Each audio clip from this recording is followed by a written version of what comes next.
Assalamualaikum warahmatullahi wabarakatuh. Kembali lagi bersama saya di DIM Channel. Apa kabar sobat-sobat sekalian? Sobat pasti sudah tahu terdapat bangunan megah berbentuk candi di Yogyakarta. Ya, yang paling besar itu adalah Candi Borobudur dan Candi Prambanan. Namun yang akan kita bahas kali ini adalah Candi Prambanan. Bagaimana terbentuknya Candi Prambanan, sejarah dan asal-usulnya. Tonton terus videonya sampai selesai. Jangan lupa subscribe dan aktifkan tombol loncengnya supaya sobat tak ketinggalan video menarik lainnya. Oke, langsung saja pada pembahasannya.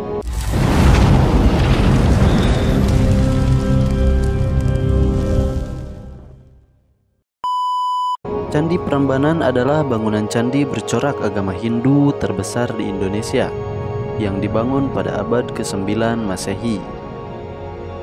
Candi yang juga disebut sebagai Rara Jonggrang ini dipersembahkan untuk Trimurti, 3 dewa utama Hindu, yaitu Dewa Brahma sebagai dewa pencipta, Dewa Wisnu sebagai dewa pemelihara, dan Dewa Siwa sebagai dewa pemusnah. Berdasarkan prasasti Siwagra, nama asli komplek candi ini adalah Siwagra, bahasa Sanskerta yang bermakna rumah Siwa. Dan memang di Garbagriha atau ruang utama candi ini bersemayam arca Siwa Mahadewa setinggi 3 meter, dikarenakan aliran Syaiwa yang mengutamakan pemujaan Dewa Siwa di candi ini. Nama Prambanan berasal dari nama desa tempat candi ini berdiri. Diduga merupakan perubahan nama dialek bahasa Jawa dari istilah teologi Hindu para Brahman, yang berarti Brahman yang agung, yaitu Brahman atau realitas abadi tertinggi dan teragung yang tak dapat digambarkan, yang kerap disamakan dengan konsep Tuhan dalam agama Hindu. Pendapat lain menganggap para Brahman mungkin merujuk kepada masa jaya candi ini yang dahulu dipenuhi oleh para Brahmana. Pendapat lain mengajukan anggapan bahwa nama Prambanan berasal dari kata emban dalam bahasa Jawa yang bermakna menanggung atau memikul tugas, merujuk kepada para dewa Hindu yang mengemban tugas menata dan menjalankan keselarasan jagat.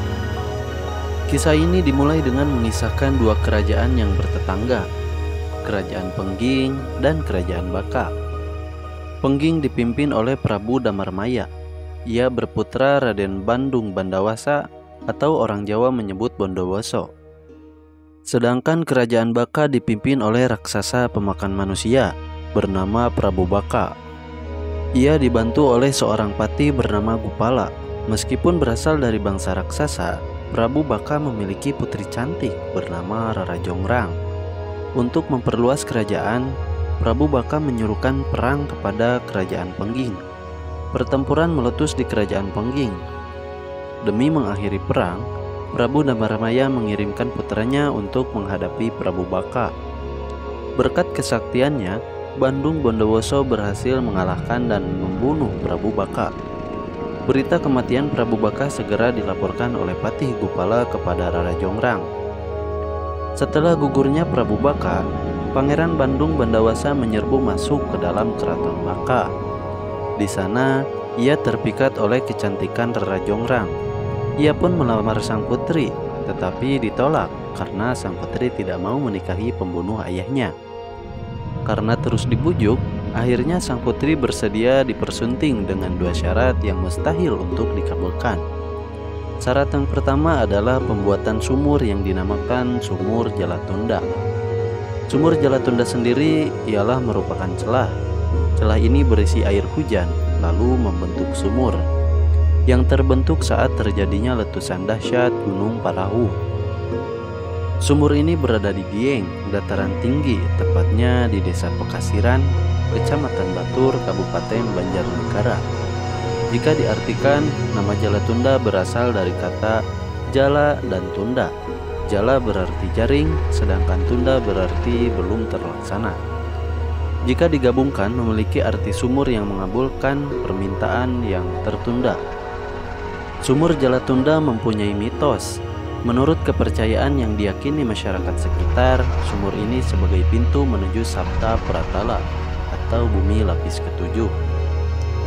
Syarat kedua adalah pembangunan 1000 candi hanya dalam waktu 1 malam. Bandung Bondowoso menyanggupi kedua syarat tersebut. Pertama, ia berhasil menyelesaikan sumur Jalatunda berkat kesaktiannya. Setelah sumur selesai, Rara Jonggrang berusaha memperdaya sang pangeran agar bersedia turun ke dalam sumur dan memeriksanya. Setelah Bandung Bandawasa turun, sang putri memerintahkan Gupala untuk menutup dan menimbun sumur dengan batu. Akan tetapi, Bandung Bondowoso berhasil keluar dengan cara mendobrak timbunan batu berkat kesaktiannya. Bandawasa sempat marah, namun segera tenang karena kecantikan dan bujuk rayu sang putri. Untuk mewujudkan syarat yang kedua, Bandung Bondowoso memanggil makhluk halus, dalam tanda kutip, jin, setan, dan dedemit, dari perut bumi. Dengan bantuan mereka, ia berhasil menyelesaikan 999 candi. Ketika Rara Jonggrang mendengar kabar bahwa candi ke-1000 hampir selesai, ia berusaha menggagalkan usaha Bondowoso. Ia membangunkan dayang-dayang istana dan perempuan-perempuan desa untuk mulai menumbuk padi dengan antan, serta memerintahkan agar gundukan jerami dibakar di sisi timur. Suara antan yang bertalu-talu mengesankan bahwa aktivitas subuh telah dimulai, sementara cahaya dari timur memberi kesan bahwa sebentar lagi matahari akan terbit. Sehingga para makhluk halus bersembunyi kembali ke perut bumi. Akibatnya hanya 999 candi yang berhasil dibangun sehingga usaha Bandung Bondowoso gagal. Setelah mengetahui bahwa semua itu adalah hasil kecurangan dan tipu muslihat Rara Jonggrang, Bandung Bondowoso amat murka dan mengutuk Rara Jonggrang agar menjadi batu. Sang putri berubah menjadi arca terindah untuk menggenapi candi terakhir. Menurut kisah ini, situs Ratu Baka di dekat Prambanan adalah istana Prabu Baka. Sedangkan 999 candi yang tidak selesai kini dikenal sebagai Candi Sewu.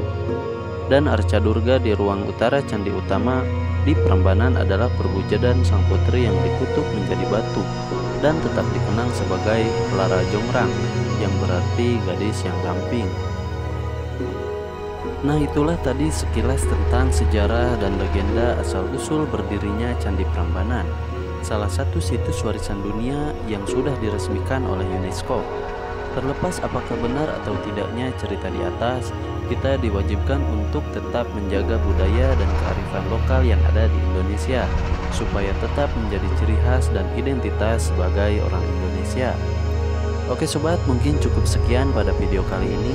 Sebelum sobat beranjak pada video yang lainnya, jangan lupa subscribe, like, comment, and share, supaya DIM Channel bisa terus berkembang dan menyajikan cerita-cerita legenda sejarah di Indonesia dalam rangka menjaga budaya dan warisan leluhur kita.